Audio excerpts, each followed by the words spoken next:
మాజీ ముఖ్యమంత్రి వైసీపీ అధినేత వైఎస్ జగన్ మరి కాసేపట్లో హైదరాబాద్ కు రానున్నారు.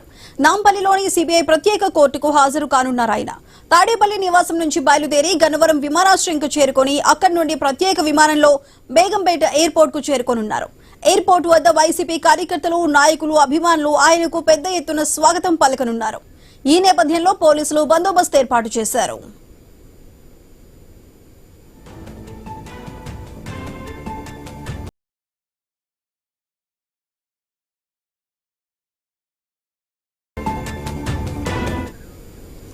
ఆస్తుల కేసులో సిబిఐ కోర్టుకు తాను హాజరవుతానని ఇప్పటికే న్యాయస్థానానికి తెలిపారు. జగన్ ప్రత్యక్షంగా కోర్టుకు హాజరవటం లేదని, డిశ్చార్జ్ పిటిషన్లపై రోజువారీ విచారణ జరుగుతున్నందున జగన్ ప్రత్యక్షంగా హాజరు కావాలని సిబిఐ కోరింది.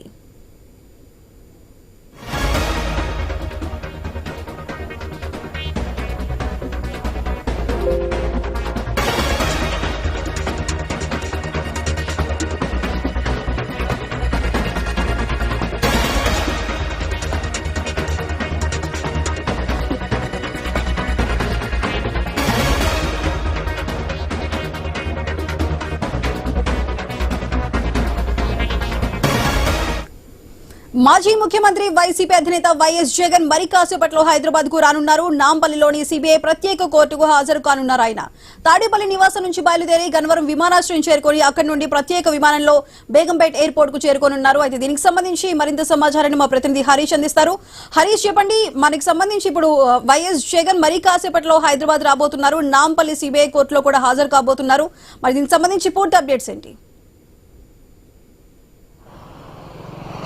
దాదాపుగా 5.5 సంవత్సరాలు అంటే 6 సంవత్సరాల తర్వాత న్యాయస్థానం ముందు మాజీ ముఖ్యమంత్రి వైఎస్ఆర్ కాంగ్రెస్ పార్టీ అధినేత జగన్మోహన్ రెడ్డి న్యాయస్థానం ముందు హాజరు కాబోతున్నారు. అక్రమ ఆస్తులు కూడగట్టుకున్నారు. తన తండ్రి అధికారంలో ఉండగా అధికారాన్ని అడ్డు పెట్టుకొని అక్రమంగా ఆస్తులు కూడగట్టుకున్నారు, క్విడ్ ప్రోకోకు పాల్పడ్డారు అనేటువంటి ఒక అభియోగాన్ని జగన్ ఎదుర్కొంటున్నారు. అందులో భాగంగానే ఇప్పటికే 16 ఛార్జ్ షీట్లు కూడా దాఖలైనటువంటి సిచ్యువేషన్. సో ఇప్పుడు ఈ కేసుకు సంబంధించినటువంటి విచారణ జరుగుతున్నటువంటి నేపథ్యంలో మాజీ ముఖ్యమంత్రి హోదాలో ఉన్నటువంటి వ్యక్తి, అదేవిధంగా వైఎస్ఆర్ కాంగ్రెస్ పార్టీ అధినేతగా ఉన్నటువంటి జగన్ నేరుగా కోర్టుకు హాజరు కావాలంటూ సిబిఐ తరఫున చేసినటువంటి వాదన న్యాయస్థానం ఏకీభవించింది. అందులో భాగంగానే సిబిఐ తరఫున ఇచ్చినటువంటి వివరణ మేరకు జగన్ నేరుగా కోర్టు ముందు హాజరు కావాలని చెప్పి ఆదేశాలు జారీ చేసినటువంటి సిచ్యువేషన్ ఉంది. అందులో భాగంగానే మరి కాసేపట్లోనే మాజీ ముఖ్యమంత్రి వైఎస్ జగన్ తాడేపల్లిలో ఉన్నటువంటి తన నివాసం నుంచి బయలుదేరబోతున్నారు. అందులో భాగంగానే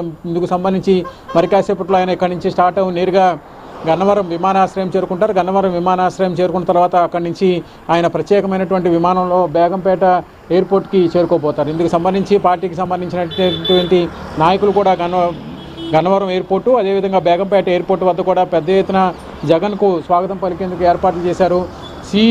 సిబిఐకి సంబంధించి జరుగుతున్నటువంటి వాదనలకు సంబంధించి, కోర్టులో జరుగుతున్నటువంటి వాదనలకు సంబంధించినటువంటి అంశం ఏదైతే ఉందో అంశానికి సంబంధించినంత వరకు కూడా ఇప్పటికే జగన్ తరఫున న్యాయవాదులు కూడా తమ అభ్యంతరం వ్యక్తం చేసినటువంటి సిచ్యువేషన్ ఉంది. కేవలం క్విడ్ ప్రోకోకు పాల్పడటం ద్వారా అన్ని వేల కోట్ల రూపాయలకు సంబంధించినటువంటి ఆస్తులు కూడగట్టారనేటువంటి ఒక అభియోగం జగన్ ఎదుర్కొంటున్నటువంటి పరిస్థితి కనిపిస్తున్నటువంటి నేపథ్యంలో ఈ కేసుకు సంబంధించి నేరుగా విచారణకు హాజరు కావాలని చెప్పి న్యాయస్థానం ఇచ్చినటువంటి ఆదేశాల మేరకు మరి కాసేపట్లోనే ఆయన తాడేపల్లి నివాసం నుంచి బయలుదేరబోతున్నారు. తాడేపల్లి నివాసం నుంచి రోడ్డు మార్గం ద్వారా ఆయన గన్నవరం ఎయిర్పోర్ట్కి చేరుకుంటారు. గన్నవరం ఎయిర్పోర్ట్ నుంచి ఆయన ప్రత్యేక విమానంలో హైదరాబాద్కి వెళ్ళిపోతారు. అక్కడ నాంపల్లిలో ఉన్నటువంటి సిబిఐ ప్రత్యేక కోర్టులో జగన్ హాజరు కాబోతున్నారు. మధ్యాహ్నానికి ఆయన న్యాయస్థానంలో హాజరయ్యేటువంటి అవకాశం కనిపిస్తుంది. అక్రమ ఆస్తులకు సంబంధించి సిబిఐ కోర్టు ఇప్పటికే హాజరవుతారని చెప్పి కూడా జగన్ సమాచారం అందించారు. అదేవిధంగా జగన్ ప్రత్యక్షంగా కోర్టుకు హాజరవ్వడం లేదంటూ డిశ్చార్జ్ పిటిషన్పై కూడా ఈరోజు విచారణ జరిగేటువంటి అవకాశం ఉంది. జగన్ హాజరైన తర్వాత డిశ్చార్జ్ పిటిషన్కి సంబంధించినటువంటి వివరణ సంబంధించినటువంటి అంశాలపైన ఇరుపక్షాలకు సంబంధించినటువంటి వాదనలు కూడా న్యాయస్థానం వినేటువంటి అవకాశం ఉంది. ఎందుకంటే నేరుగా జగన్ హాజరు కానున్నటువంటి నేపథ్యంలో ఆయనే స్వయంగా తన వాదన వినిపించుకునేటువంటి అవకాశం కనిపిస్తుంది. డిశ్చార్జ్ పిటిషన్లకు సంబంధించి, అదేవిధంగా రోజువారీ విచారణకు సంబంధించి జరుగుతున్నటువంటి అంశాలకు సంబంధించినటువంటి వ్యవహారంలో నేరుగా జగన్ స్వయంగా హాజరైన తర్వాత ఇకపైన జరిగేటువంటి విచారణకి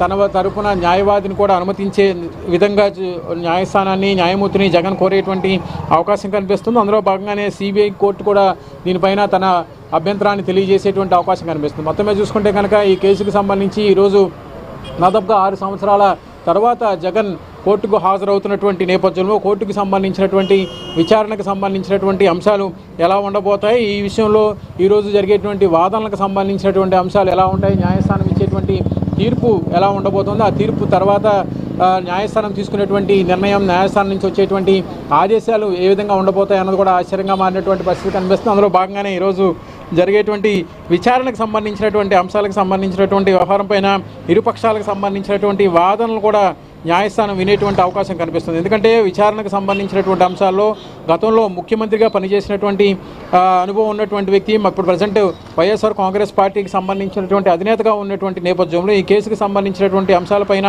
ఇప్పటికే వాదనలు కూడా వినిపిస్తున్నటువంటి సిచ్యువేషన్ కనిపిస్తుంది. అందులో భాగంగానే సిబిఐకి సంబంధించినటువంటి వాదన ఎలా ఉండబోతోంది, 6 ఏళ్లుగా జగన్ కోర్టుకు ప్రత్యక్షంగా హాజరు కావడం లేదంటే ఇప్పటికే సిబిఐ తన అభ్యంతరం వ్యక్తం చేసినటువంటి నేపథ్యంలో ఈ కేసుకు సంబంధించి డిశ్చార్జ్ పిటిషన్ల పైన కూడా రోజువారీకి సంబంధించినటువంటి విచారణ ఉన్నప్పటికీ కూడా ప్రత్యక్షంగా హాజరు కాకపోవడం పైన ఇప్పటికే అభ్యంతరం వ్యక్తం చేసినటువంటి సిచ్యువేషన్ కనిపిస్తుంది. అందులో భాగంగానే ఈ నెల 21వ తేదీలో అంటే రేపటిలోగా న్యాయస్థానం ముందు హాజరు కావాలని చెప్పి, వ్యక్తిగతంగా హాజరు కావాలని చెప్పి ఆదేశాలు వచ్చాయి. అందులో భాగంగానే ఈరోజు జరిగేటువంటి విచారణకు సంబంధించినటువంటి అంశాలకు సంబంధించి ఈరోజు జగన్ హాజరవుతున్నటువంటి నేపథ్యంలో కోర్టు అనుమతితో ఇప్పటికే ఐరోపా పర్యటన కూడా వెళ్ళినటువంటి సిచ్యువేషన్ ఉంది. అందులో భాగంగానే జగన్ ఈరోజు జరిగేటువంటి విచారణకు హాజరయ్యేటువంటి సిచ్యువేషన్ కనిపిస్తుంది. మరి కాసేపట్లో ఆయన నాంపల్లి కోర్టులో కూడా హాజరయ్యేటువంటి అవకాశం కనిపిస్తుంది. ఈ కేసుకు సంబంధించినటువంటి విచారణకు సంబంధించినటువంటి అంశాలకు సంబంధించి ఈరోజు జరిగేటువంటి వాదనలు ఎలా ఉండబోతాయి అనేది కూడా ప్రజెంట్ ఆసక్తికరంగా మారినటువంటి సిచ్యువేషన్ కనిపిస్తుంది. ఈ కేసుకు సంబంధించి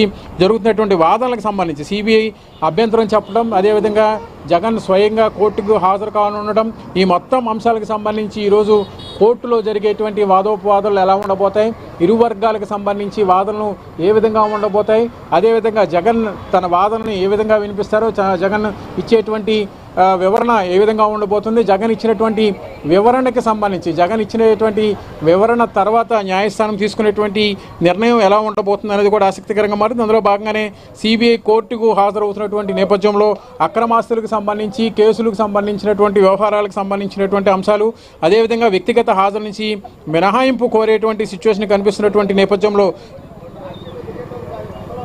జగన్ తీసుకునేటువంటి నిర్ణయం ఎలా ఉండబోతుంది, న్యాయస్థానం ఇచ్చేటువంటి తీర్పు ఎలా ఉండబోతుంది అనేది ఆసక్తికరంగా మారింది. అదేవిధంగా 6 ఏళ్లుగా జరుగుతున్నటువంటి వాదనలకు సంబంధించి జగన్ ప్రత్యక్షంగా హాజరు కావడం లేదు అనేటువంటి ఒక అభ్యంతరం వచ్చినటువంటి సిచ్యువేషన్ కనిపిస్తుంది. ఈ అంశాలకు సంబంధించినంత వరకు కూడా 21వ తేదీలోగా హాజరు కావాలని చెప్పి ఇచ్చినటువంటి ఆదేశాల నేపథ్యంలో ఇక రాబోయేటువంటి రోజుల్లో ఈ అక్రమ ఆస్తులకు సంబంధించి జగన్ ఎదుర్కొంటున్నటువంటి ఆరోపణలకు సంబంధించి ఇక రాబోయేటువంటి రోజుల్లో విచారణ మరింత వేగవంతమయ్యేటువంటి అవకాశం ఉంటుందా, లేదంటే ఈ కేసుకు సంబంధించినటువంటి అంశంలో ఇక రాబోయేటువంటి రోజుల్లో ఎదురయ్యేటువంటి సిచ్యువేషన్స్ ఎలా ఉంటాయి? ఎందుకంటే మిగిలినటువంటి 3 ఏళ్ల కాలంలో జగన్ ప్రతిపక్ష నేతగా కూడా హోదా కూడా లేనటువంటి నేపథ్యంలో ఆయన నేరుగా కోర్టుకి హాజరు కావడం, విచారణకు సంబంధించినటువంటి అంశాలపైన ఎదుర్కొనేటువంటి సిచ్యువేషన్ కనిపిస్తుంది. ఈ అంశానికి సంబంధించినంత వరకు కూడా ఎలా ఉండబోతుంది అనేది కూడా ప్రజెంట్ ఆసక్తికరంగా మారినటువంటి నేపథ్యంలో ఈ మొత్తం అంశానికి సంబంధించి, మొత్తం కేసుకు సంబంధించినటువంటి